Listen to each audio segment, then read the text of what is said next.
Hey everyone, Wolf Lord Rho here. Today we continue our scattering week by discussing the words of Malcador in its aftermath. Spoiler warning to begin, as the events we're discussing today are from the Horus Heresy novel Valdor, Birth of the Imperium, by author Chris Wraight. As always, I really recommend you read the stories for yourself first, without spoilers, as that's the best way to enjoy the lore for yourself. But with that said, let's just jump straight in. So far this week, we have discussed the version of the scattering according to Chaos, the version shown to Horus Lupercal, and the version according to the Imperium, with Valdor's immediate reaction to the alarm. Both events implying two vastly different realities of just what transpired. The one point of view we of course have never been able to see is the Emperor's, as he's the one character who will ever remain a mystery. However, in so many different kind of ways, he does speak. We do get to see his thoughts, intentions, and desires through Malcador. Wherever there has been the Emperor, there has been Malcador the Sigillite by his side. To see the Regent is to see the Emperor's authority. To hear him is to hear his voice. Malcador is the one constant through so much of the Emperor's life. Where so many came and went, it was Malcador who remained. I tell you better be prepared for an emotional one when we discuss Malcador ascending the throne. I had tears in my eyes in that moment. Easily one of my favourite characters in all of the lore. Why have we not had a Malcador model yet, I will never know. But anyway, I digress. There is no one more perfectly placed to tell us the realities of the Emperor's plan and the Emperor's mind. And so when Malcador speaks in the aftermath of the scattering, I think we can put a great deal of weight onto just what he tells us. And we can learn a great deal of the truth behind the mystery. Within the Horus Heresy novel Valdor, Birth of the Imperium, as we discussed yesterday, we saw how close the Emperor's plan came to ruination. With the Primarchs gone, the bare scraps of the Astartes project was saved from the fire, literally by the hands of Amar Astarte and Valdor themselves. Yet, as intent as the Emperor was to continue, to forge ahead with the creation of the legions, with the scraps of the project that remained, without the Primarchs, it was Amar Astarte herself who rebelled. In seeing how flawed the Thunder Warriors had been, she felt the Astartes, her children, were only going down the same path, that they were fundamentally not created to work without their Primarchs, that they would be too flawed, and it would end in yet another calamity, that the Emperor was rushing too fast in his race against time. And so she attempted to destroy the vaults of their creation, and in fact did. In its way, it's another good piece of evidence for the Imperium's belief the Primarchs were indeed dead. Gone for good, as had she known they were out there still somewhere, she would surely never have been led to this extreme action. However, as always, the Emperor and Malcador were one step ahead, and Astartes' efforts were all in vain, as they had already moved a cache of Legion gene seed to Luna. And it was upon Malcador's return to the palace, and his discussion with Valdor on the matter, that led to some very revealing truths regarding the scattering. As you should, said Malcador. For you, treachery is merely an abstract. If it had been anyone else, Astarte would never have been so indulged. But then he always regarded her highly. What of the repositories? Destroyed. The vault was scoured. The levels above and below sealed off. Good, said Malcador, and started to walk again. His movements were superficially stiff with age, but under the surface retained a certain brusque vigour. News of that will spread. The many eyes watching us will relax their gaze. For just a while. A high price to pay for such brief respite.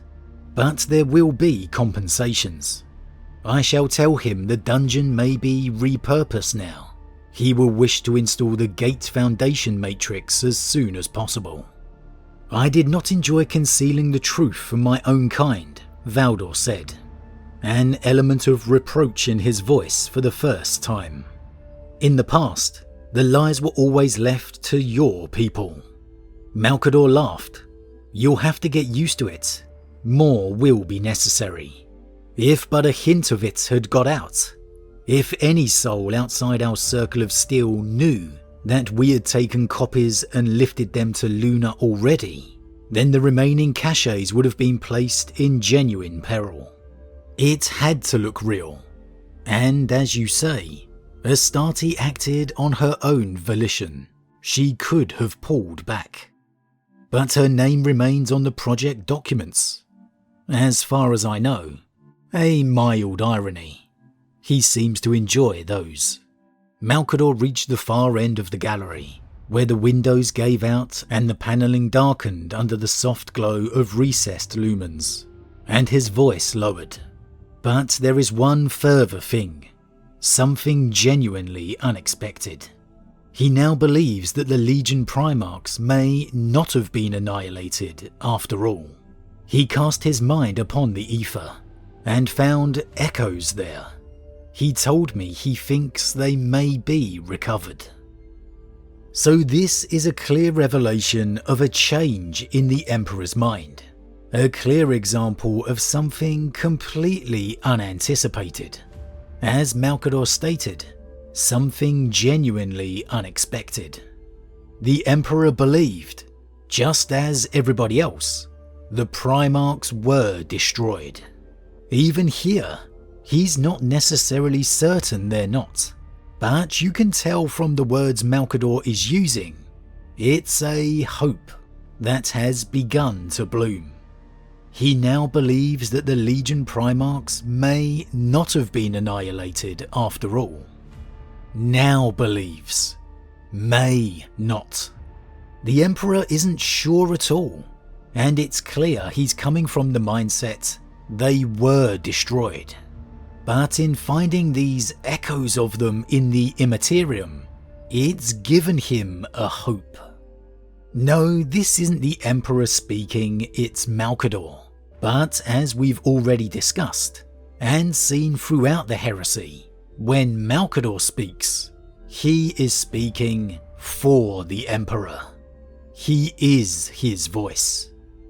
Perhaps you could argue the Emperor may have deceived even Malcador, but I find that incredibly unlikely. As again, it's Malcador alone who has orchestrated this entire grand plan by the Emperor's side, who has dedicated his life to him and would ultimately give the greatest sacrifice for it. Perhaps the Sigillite lied to Valdor. He was the master of deceit after all. But again, that argument just doesn't make sense. There is no need to lie to Valdor. He is incapable of disobeying the Emperor, incapable of deceiving him, lying to him. Valdor was from the very beginning the rock to which Malcador and the Emperor could depend. He was more trusted and more involved in the entirety of the grand plan than any Primarch would ever be. And as Valdor reacts to this news, we see more evidence in his sheer disbelief why the scattering was surely not allowed. Valdor frowned. It cannot be. I was there. The birthing tanks were destroyed. There was nothing left to see, just like in our repositories. But perhaps they were not ended. Perhaps they were scattered. Not possible. With this enemy, all things are possible. But if they had them in their power, why not destroy them? Because they couldn't? Even to reach into that chamber must have tested them beyond endurance. Or perhaps they acted for some other reason. Constrained by rules of their own. They enjoy games, it is said. Valdor held Malcador's gaze for a long time. There were no new generals, he murmured to himself. You seem almost disappointed. Of course not. Come, my friend. This is good news. The crusade would be immensely speeded were we to recover what was lost that night. Imagine it. The legions reunited with their primogenitors, just as was always intended. Valdor said nothing for a while, though his brow remained furrowed. When he finally replied, his voice was thoughtful. I remember when I carried those vials from the flames, he said. I remember feeling the life flicker within the glass, and after that, I remember seeing the first of them emerge from the amniotic units, glistening like infants. And then, later, I watched them increase in number, be given their weapons and trained to use them. I saw all these things, and I said nothing. And yet Astarte, who knew them best of all, believed them so dangerous without their Primarchs that she tried to destroy them all. Valdor was there. He witnessed that destruction and devastation firsthand. He saw the carnage, and he has been there in the aftermath. The adaptations and changes they have had to make without the prospect of the Primarchs, because they were acting in the certainty of their destruction. Even as Valdor says, having to deal with the rebellion and betrayal of Amara Astarte as a result. And you can just feel Valdor's disbelief, how this is a genuine shock. But then, his protective custodian mind begins to contemplate the possibility.